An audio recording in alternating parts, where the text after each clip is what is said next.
Olá, eu sou Tcherna Mundim e esse é mais um Dama do Pedal, um programa feito por apaixonados pelo ciclismo, para apaixonados pelo ciclismo e para você que vai se apaixonar e se inspirar aqui com a gente. E hoje vamos conhecer a história de um ciclista de peso da nossa região. Dentre tantos títulos e vitórias, ele foi campeão paulista de ciclismo também em 2021. Foi prata e bronze várias vezes no Campeonato Brasileiro de Ciclismo, 5 vezes ouro no ranking Vale Paraibano e faz parte do nascimento e da história de uma das maiores equipes aqui da nossa região, a Amaranga Team. Seja bem-vindo, João Carlos Vieira Ferreira. E eu que agradeço a honra de estar aqui, que passaram tantas pessoas incríveis, né? Tantas histórias incríveis. E fazer parte da Amaranga Team é uma família mesmo, né? Que muita gente que veio aqui ou passou ou ainda faz parte da Amaranga, então é muita honra estar aqui e fazer parte dessa equipe. E a gente se conecta com vocês, né? Porque vocês levam a nossa cidade, o nosso esporte, não tem como a gente não vibrar por vocês, assim, né? Em cada treino que a gente vê, em cada prova, é como se a gente se espelhasse, assim, né? Vocês estão levando a nossa honra junto com vocês, então é muito especial, tem que agradecer. É isso que faz parte mesmo da Amaranga, sabe? Não é só ganhar título, né? É deixar alguma coisa a mais para quem começa, para quem se espelha na gente, para quem quer passar a gente, né? Treinar mais que a gente, ganhar da gente. Então É isso aí. as coisas que a gente quer deixar. Tem que saber lidar com tudo, né? Lógico, lógico. E vestir a camisa da Amaranga no peito. A gente compra o uniforme, né? Pra poder ir lá, a gente vê um laranjinha na estrada. Não tem como não falar assim, eu conheço, né? Ou é alguém que a gente tem carinho, porque tá vestindo a camisa da Amaranga, Sim, com certeza. sempre. E antes da gente entrar na nossa pauta, saber tudo sobre a história aqui do Joãozinho, a gente vai agradecer os nossos colaboradores, os nossos parceiros, que estão sempre aqui enaltecendo o nosso esporte, ajudando a gente a estar aqui com vocês, trazendo pessoas assim incríveis conosco. A LV Consultoria Esportiva, minha nova equipe de treinamento, o Lucas Vilhena, que é head coach de triatlon, corrida, trail run, natação em águas abertas, e possui um projeto muito bacana com os paraciclistas e para-atletas e também com atletas transplantados. É isso mesmo, um projeto muito legal. E o Lucas está sempre aqui com a gente trazendo algumas dicas de treinos, de prova, de performance, de saúde para você que é atleta independente do seu objetivo, seja lazer, performance, qualidade de vida, né? A gente tem que colocar o esporte como uma ferramenta de autoconhecimento, de evolução e de saúde, com certeza. Ele que esteve lá no Ultraman Brasil e vai levar o nosso nome lá no Havaí, conseguiu a vaga lá para o Mundial. Parabéns para o Lucas. Dos nossos parceiros, a Vita Gráfica, do Bruno Marangoni, o Juninho, biker e radialista, que cuida do nosso podcast no Spotify, no podcast. Um abraço para o Juninho. O Nutri da Dama, querido Diego Bastos, né, que é ciclista, trabalha com nutrição esportiva e entende muito bem a nossa necessidade. E para você que é novo no nosso canal, se inscreva, curta, compartilhe aí com seus grupos de pedal, com seus amigos. Vamos levar informação de qualidade para inspirar ainda mais pessoas, transformar mais cidadãos em atletas, em ciclistas, com certeza. Primeiro, né, muito obrigada mais uma vez por ter aceito o nosso convite. Mas me conta um pouquinho da sua história de vida, assim, né? Como que a bike, como que o ciclismo surgiu na sua vida? Qual foi o nascimento dele? A bicicleta em si, né? O pessoal sempre fala aí, desde quando que você pedala? Acho que desde sempre. Né? Tem até uma foto minha com meu irmão, assim, no Velotrol, assim, criancinha, né? Bebezinho já pedalando. E aí, uma bike atrás da outra, a gente foi ganhando bicicleta e sempre pedalou, a gente fez bicicross, depois começou a pedalar de mountain bike, né, depois da adolescência. Mas o ciclismo mesmo, comecei em 98, por ali, eu corri com bicicleta emprestada, porque eu trabalhava em bicicletaria. e os donos pedalavam. E eu comecei a pedalar com bicicleta emprestada deles e tudo mais. De speed mesmo? De speed mesmo. Eu fui numa prova lá em São Sebastião e eu acabei ganhando a prova. Olha só. Eu me empolguei, né? Comecei a pedalar e tudo mais, ganhava muitas coisas, porque não tinha condição financeira, então ganhava as coisas das outras pessoas que já pedalavam e usava os equipamentos todos usados lá. Primeiro ano que eu corri no Vale, que foi a primeira vitória do ranking, todo mundo já tinha STI e eu só tinha alavanquinha de quadro. Então, quando eu tinha que vir para uma chegada, alguma coisa desse tipo, eu já tinha que testar a marcha que eu ia para aquela chegada, a distância, eu já via tudo. Criar uma estratégia, né? A estratégia, porque eu não conseguia mudar a marcha. Então, quando eu virava para a curva, eu já estava na marcha certa para ganhar.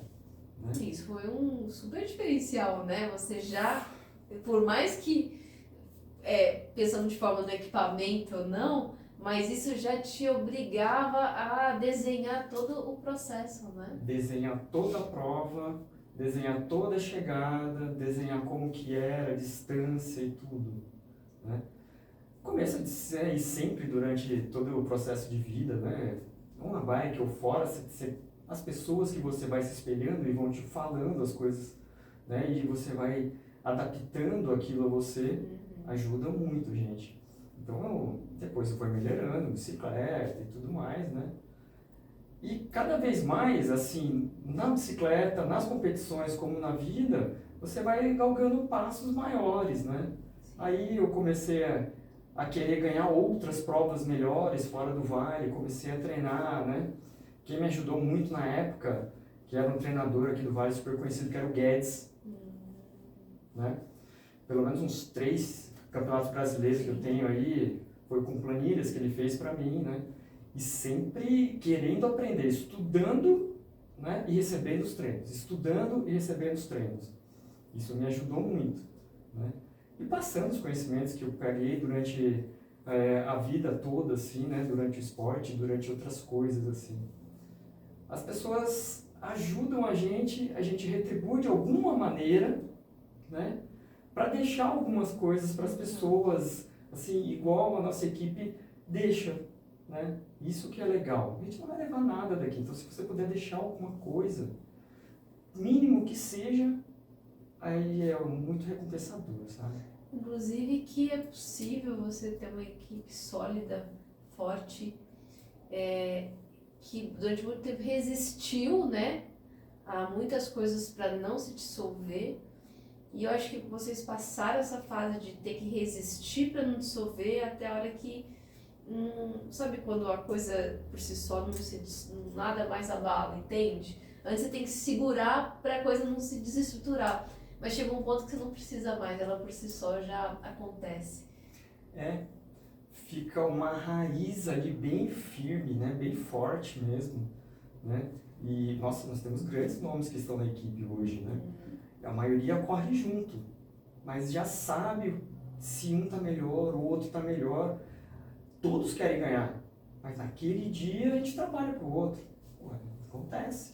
Esse é o maior aprendizado, né? O trabalho em equipe e você ter a humildade de aceitar que uma outra pessoa tá melhor que você, que você vai ter que trabalhar não pro outro só, mas para o outro pelo bem maior, que é o nome da equipe, né? Sim. E curtir isso, vibrar por isso, né? Eu vejo quanto lógico. vocês vibram por isso. Muito, muito, né?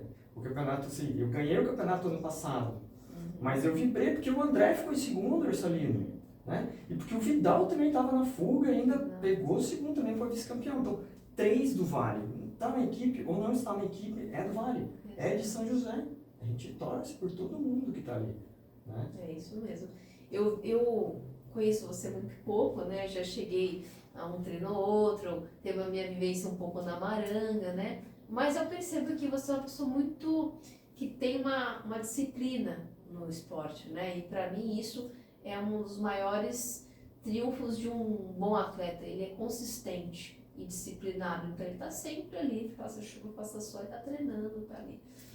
E você sente que o seu maior diferencial é essa disciplina ou realmente você sente que tem um talento associado à disciplina, assim, Porque às vezes a gente não identifica, mas os outros veem o nosso talento, né? O que você sente de você, assim, que te faz ser tão bom no que você faz? Persistência, consistência, disciplina, né? Não acho que eu tenho talento para pedalar, sabe? Não acho que eu tenho um talento para pedalar. Mas quando você tem a disciplina e você quer fazer aquilo, né? Você consegue. Foco naquilo que você quer fazer. Né? Então você consegue fazer essas coisas. Então, dentro da bike, eu focava, né, nesses títulos brasileiros que eu tenho, eu focava o Campeonato Brasileiro. Né? Às vezes em outras provas ele não ia tão bem, mas no Campeonato Brasileiro eu chegava do jeito que eu precisava chegar. Né? Então esse foco é uma coisa muito importante. Né? Outra coisa muito importante, na bike ou fora da bike, respeitar os outros que estão ali competindo com você. Porque, querendo ou não, falar, eu não gosto de competição. Você já competiu porque você nasceu, né? E outros milhões que estavam ali competindo para fecundar ali não nasceram. Né? Na vida é assim. Então, dentro ou fora da bicicleta, respeitar ali a pessoa que está competindo contra você, vamos dizer assim, no seu trabalho e tudo mais, é uma das coisas mais importantes. E ter foco no que você está fazendo.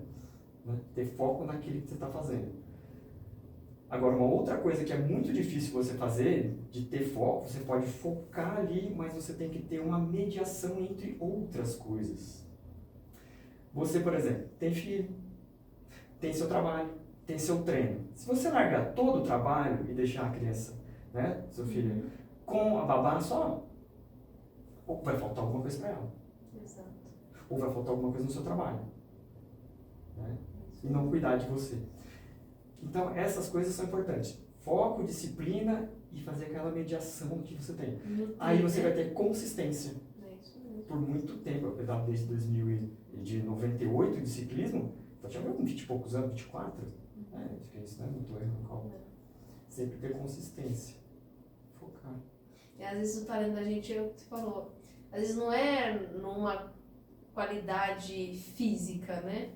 De, meu VO2 é maravilhoso, eu tenho uma produção mitocondrial, né? Mas às vezes é justamente ou saber focar, ou saber, né, criar uma estratégia, ou saber ter uma percepção do meio, do que está acontecendo, uma leitura, né? Ou ter uma autopercepção bem, ou a mistura disso tudo, né? Sim. Então, às vezes, o talento da gente, ele está se manifestando nas entrelinhas, né? E aí você coloca dentro de uma coisa que você é apaixonado, que é a bike, né? A gente tá andando, mas depois a gente vai voltar, mas assim, como a gente já aprofundou, me fala o que a bike faz você sentir assim, por que ela é tão importante para você? É difícil responder isso, mas a bicicleta, o meio ali de trás das pessoas, ele junta pessoas de todos os tipos, todas as classes sociais, de todos os lugares, né? Você está pedalando às vezes e a pessoa nem sabe, não te conhece ou nada, você compete, você faz isso, você faz aquilo. Sim, faço. Né? Então, essas coisas vão agregando coisas boas para você. Vão agregando coisas boas. E quando as pessoas se espelham em você de qualquer maneira, né? Qualquer maneira. Esse ano, por exemplo, né? Um rapaz que trabalha na segurança da empresa que eu trabalho. Ele viu assim, todos os dias você acorda, você sai e você chegou aqui, você já pedalou 40 quilômetros. Cara, eu vou comprar uma bike para mim. Legal. E ele foi, comprou e vai pro trabalho e volta pra casa dele, né? E falou assim, eu comecei a melhorar muito, cara. Entendeu? Baixou, ele tem diabetes, baixou minha diabetes, eu melhorei o meu cardiovascular e tudo mais. Né? Então essas coisas fazem muito bem. E a bike é o que faz esse espelho para as outras pessoas. Muitas vezes já me falaram assim, você tem muita disciplina. O pessoal do trabalho. Não, o João é muito disciplinado. E a bicicleta, o esporte em si, que trouxe isso. Né? E eu me sinto satisfeito com essas coisas, das pessoas olharem e falarem assim, aquele cara tem um ponto positivo. Tem todos os pontos positivos, ninguém tem, mas um ponto positivo tem. Eu vejo isso no trabalho, sempre onde eu passei, né? Eles percebem que o atleta, a gente tem que ser focado para a gente ter um ganho de performance, né? E, consequentemente, conquistas. Então, eles percebem que são pessoas altamente focadas, comprometidas, corretas, determinadas, que estão ali. Então, assim, é uma característica, tem características ali que a empresa, as empresas ou seus colegas de trabalho, né? Eles colocam, eles trazem isso para o ambiente profissional, porque realmente tem tudo a ver, não tem como a gente ser, né, dissociar uma coisa da outra, né? Isso aí vai transformando a gente como ser humano mesmo, né? Essa coisa de perenidade, de batalhar, de persistir, né? É verdade, é verdade. Em algum momento, assim, você pensou em ser profissional da bike? Falar assim, eu quero viver só disso, assim, pensou, isso passou, ou chegou a tentar esse caminho? Eu sempre fui amador, tá? Eu não pensei nisso, porque quando eu comecei a competir, eu já estava ali com 23 anos, comecei a competir de ciclismo. Então eu já tinha uma idade que não era tão novo para começar a virar profissional, né? E eu tinha que estudar e trabalhar e treinar, né? Alguma dessas coisas eu teria que largar, né? E aí, como eu falei para você, você tem oportunidade, você não pode perder. Eu estava fazendo faculdade nessa época e a minha faculdade era de graça. Meu pai, ele dava aula na faculdade, meu pai dava aula de latim na faculdade. Olha só. Né? E eu fazia de graça. Falei, então eu tenho que fazer 100% isso aqui, porque se eu ficar com um ADP, por exemplo, eu perco. E era caro. Então eu focava nessas coisas. E aí, você dividir os três, você não consegue fazer uma coisa 100%.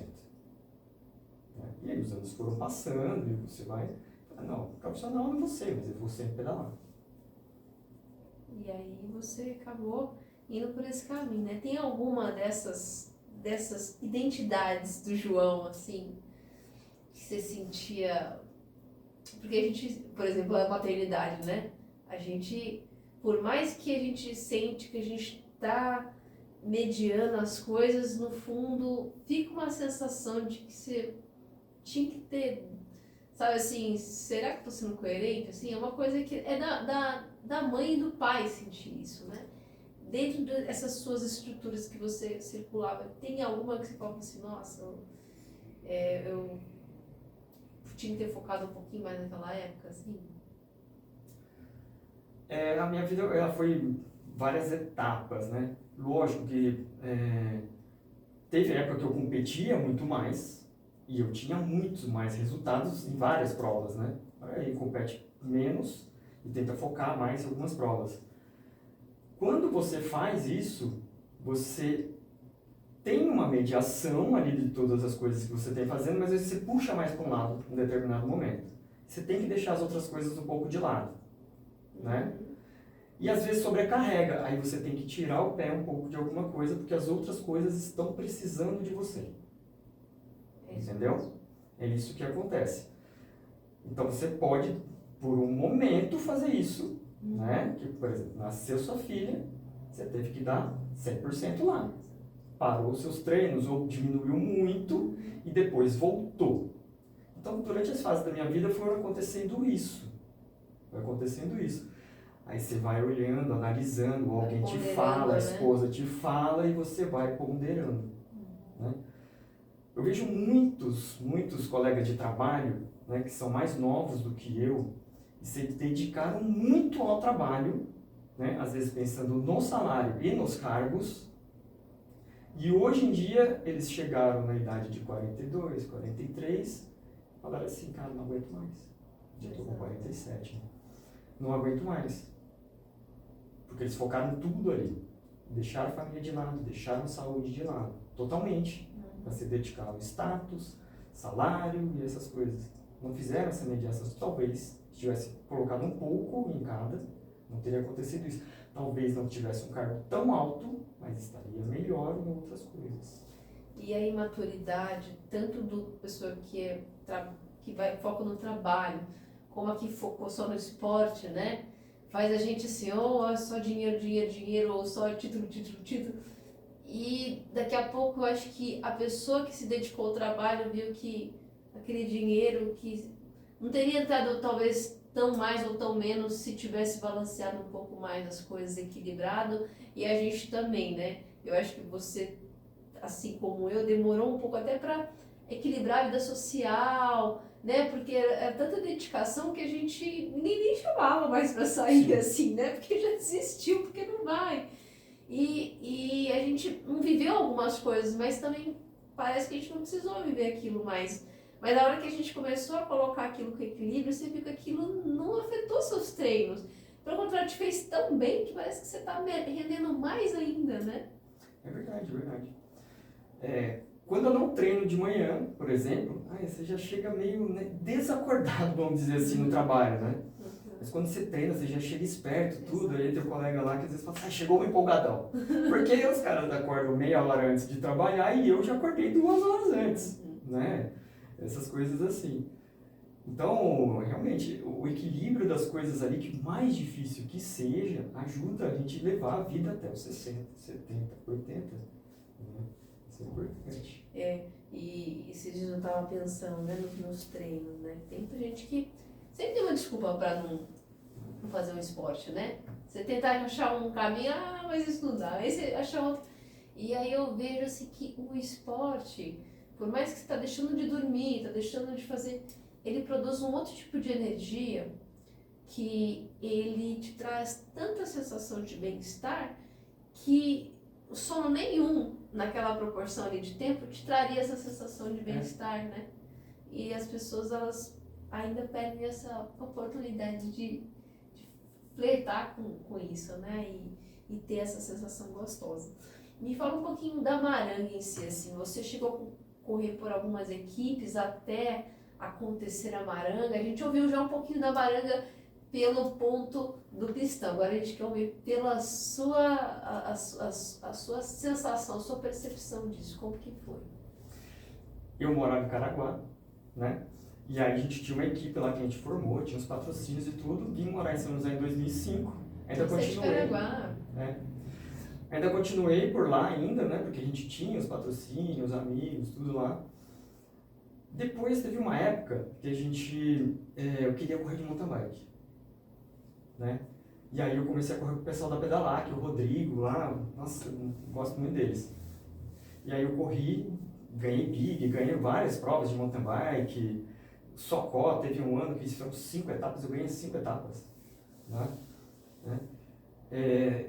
Nós formamos uma equipe também, né, lá em Jacareí, junto com o Douglas, lá, o colega. E essa equipe tinha um patrocínio bom, da Latecoer.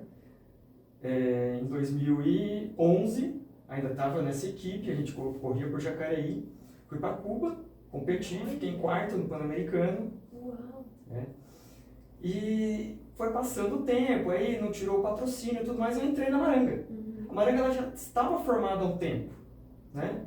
Aí eu conversei com o Pistão e tal, vou competir com vocês, ciclistas, o que você acha? Não, vem. E eu fui. Pela equipe, né? E pelo que a Maranga fazia no esporte, que não era só ciclismo, né? Vários esportes, várias modalidades. Ginástica olímpica, os corredores, né? Incrível. A equipe sempre foi assim, né? Com bastante coisa, fazia corrida no final do ano, né? Que tinha um treinão por mês, né? Que o Marilson juntava todo mundo, né? Uhum. Era muito legal. E lá o cartório, né? Que patrocinava a equipe toda, eu falava pro Marilson, isso aqui, o cartório, a estrutura para os funcionários, não tem quase nenhuma empresa que tem aqui no país. Isso que parece o Google, né? Quem já viu a empresa, quem conhece lá a estrutura que tem para os funcionários, o apoio que dava para a Maranga Team, era incrível. Então eles foram apaixonados. Nossa, é muito legal. Muito legal. Por isso que vai ficando essa raiz assim da Maranga. E não é só aqui, é onde aparece essa camisa laranja e fala Maranga, todo mundo pesa, a camisa pesa. É muito legal. E aí você nunca mais conseguiu sair, né, Josinho? Nem vontade, entendeu? Nem vontade. Hoje, né, a gente tem sem patrocínio, essas coisas, mas a gente veste a camisa porque gosta mesmo. Né? Porque gosta mesmo da Maranga. Você viveu, assim, de forma amadora, mas viveu várias etapas do esporte, do ciclismo, né? Assim, qual que é a sua leitura do que vem acontecendo, principalmente no ciclismo de estrada, né? Assim, em relação à visibilidade, à estrutura, ao próprio ciclista, assim, porque a gente tem mudanças de cenários bem marcantes, assim. Qual é a sua leitura do que aconteceu? Eu vejo que as federações, as confederações, as ligas, elas estão muito atrasadas no que foram feitas. Deveria ter se profissionalizado. Igual essas grandes etapas que tem, Letap, Giro, essas coisas assim. Eles poderiam, hoje em dia, ter uma estrutura desse jeito. Tem mais comercial, né? Tem mais comercial. Porque o Brasil sempre teve grandes voltas, né? Sempre teve grandes voltas, teve muitos atletas ótimos em várias décadas, né? E foi perdendo. As federações, as confederações foram perdendo isso. Então, às vezes a pessoa prefere correr numa prova do Letap do que ser campeão brasileiro. Né? Porque você chega na estrutura, lá no Campeonato Brasileiro, muitas vezes não é a mesma coisa. Né? Atrasa, ou o circuito é ruim, essas coisas assim atrapalham muito. Não tem um kit legal, né? Não As tem. pessoas elas vão pela experiência muitas vezes, né? Em contrapartida, né, essas provas que são de empresas poderiam abrir mais para a visibilidade dos atletas profissionais aqui no Brasil. Eu não sei exatamente, mas muitos já me falaram assim, não, a gente não consegue competir sem pagar o que todo mundo paga. Poderia fazer um pelotão de profissional para dar visibilidade para os profissionais, né? Porque quem está começando agora vai lá, se espelha no João da Maranga.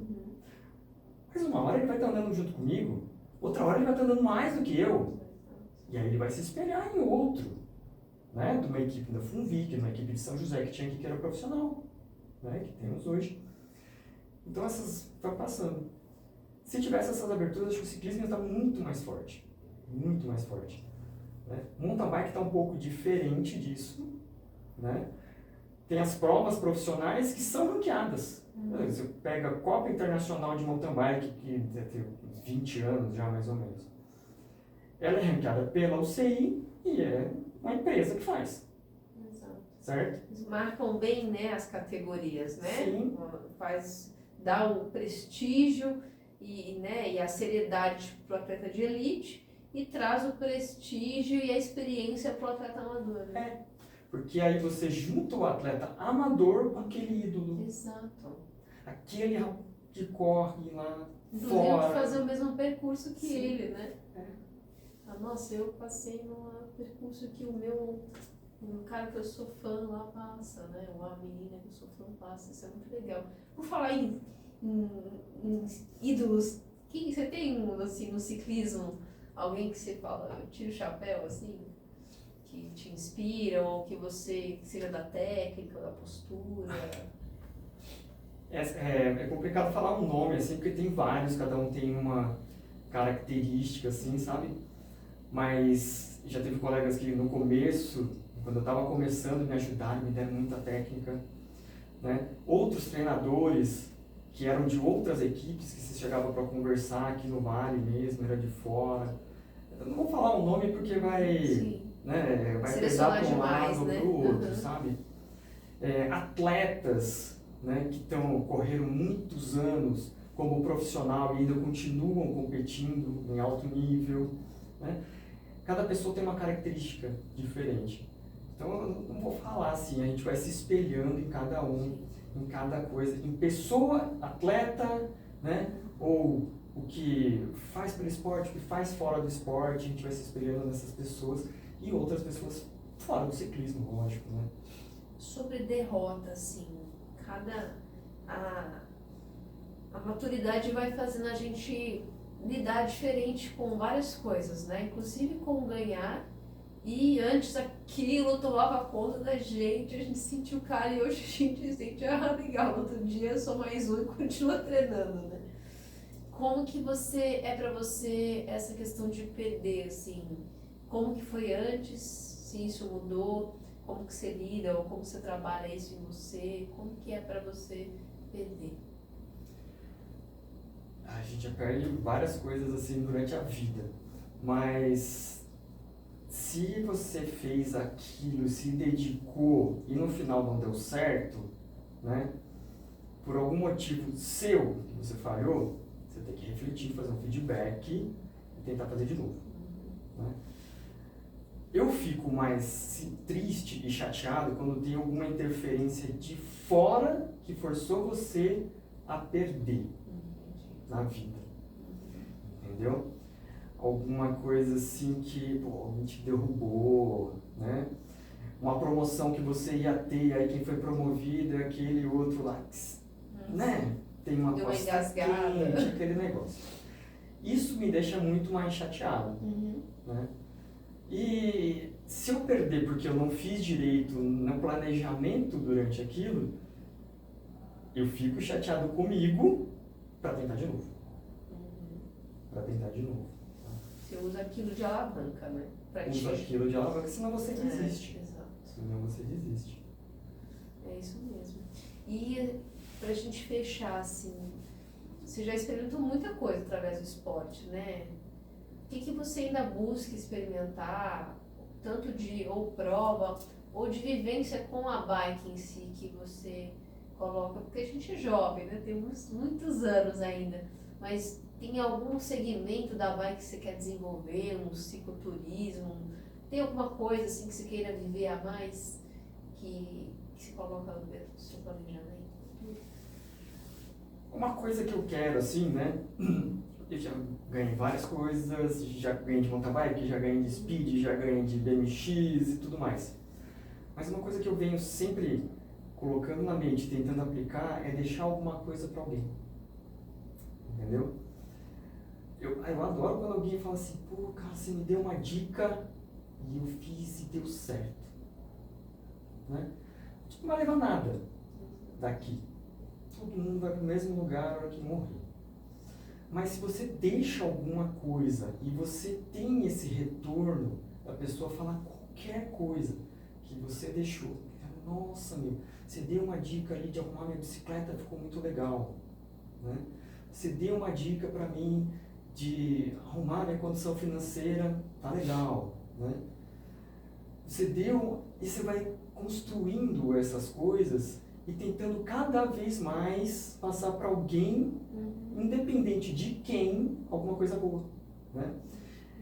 Eu fui viajar para Atacama faz 2 anos e lá, né, no deserto, tem as apachetas, que são várias pedras uma em cima da outra. Essas pedras mostram o caminho. E cada um que passa, coloca uma pedra para ir mostrando o caminho para as outras pessoas que estão passando por ali. Você vai facilitando a passagem e as outras pessoas vão ensinando a passagem para outros. É isso, né, que eu acho que no momento, assim, daqui para frente eu quero. É muito legal. E você falou isso e bate totalmente com o que eu sinto, sabe? Porque acho que o esporte é uma ferramenta de tanta transformação e que quando a gente vive esse processo e é grato, no mínimo a gente quer que outras pessoas partilhem dessa sensação, né? E o programa é uma dessas coisas mesmo. E tem um vídeo que eu já até falei dele, que talvez você já até tenha assistido, que é uma pessoa falando sobre a produção, o hormônio do prazer, que é a ocitocina. E que quando você faz alguma coisa para você, a produção de ocitocina é minúscula, né? Mas quando você faz alguma coisa para o outro, sabe assim, sem retorno, mas de você simplesmente oferece, assim, né? É genuíno, seu. A produção de serotonina é incrível. Então, quando as pessoas descobrem essa sensação de prazer, de ajudar o próximo sem receber nada em troca, simplesmente por querer que o outro, sabe, consiga algo a mais, né, na vida dele, para ele, a produção de serotonina nossa, a gente ganha muito. Então, quando a gente sente e fleta com isso, a gente não consegue parar mais. E acho que isso é a maturidade que traz, e isso vai se manifestar em toda a sua vida, seja no esporte, seja no seu trabalho, na sua vida social, na sua vida familiar. E a gente sente isso de você pedalando. Então, eu queria te agradecer muito, dizer que vocês todos e você é uma pessoa que, quando você passa a sua postura, a sua forma correta, exala isso. E isso, por só isso já é referência pra gente, né? E eu acho que perde quem tá muito focado só no seu mundinho ali na bike e não conecta com as pessoas que estão à nossa volta, que às vezes um olhar é suficiente pra gente ganhar um bate a mais, uma potência a mais, melhorar o meu pace, só porque alguém tem uma energia que ela lançou pra gente, aquilo joga a gente pra frente. Então, te agradecer que você faz isso com a gente. Eu que agradeço, viu? entendeu? Eu que agradeço. Eu, assim, às vezes a gente pensa que tá dando certo, porque eu tô aqui, né? Nesse programa. Passar tantas pessoas incríveis, assim, que eu fiquei pensando por que ela me chamou. Não é porque eu faço as coisas naturais, assim, não é, né? O mais naturalmente possível. E aí eu fiquei pensando mesmo. E eu que agradeço. Essa é a essência do programa. Trazer as pessoas que naturalmente inspiram a gente. Seja um atleta de ponta, seja alguém que pegou a bicicleta e fez algo que, para ela, é algo que mudou totalmente a vida dela. E que para outra pessoa aquilo é o que ela faz todo dia. Entende? É a energia que a gente coloca no ato, não o ato só em si. Obrigada. Eu que agradeço. E para você, mais uma história incrível, uma história inspiradora para te alavancar, para você perceber que enquanto você está focado só nos seus dados ali, é muito gostoso, você vai se conhecer muito, mas na hora que você abre a janela da vida, a porta da vida e vê o mundo que está à sua volta, você vai ganhar muito mais força, muito mais sensação de existir, porque você está enxergando isso através do que você está vivendo, através dos outros. Não perca essa oportunidade. Um grande beijo a todos e até o próximo programa. Tchau, tchau.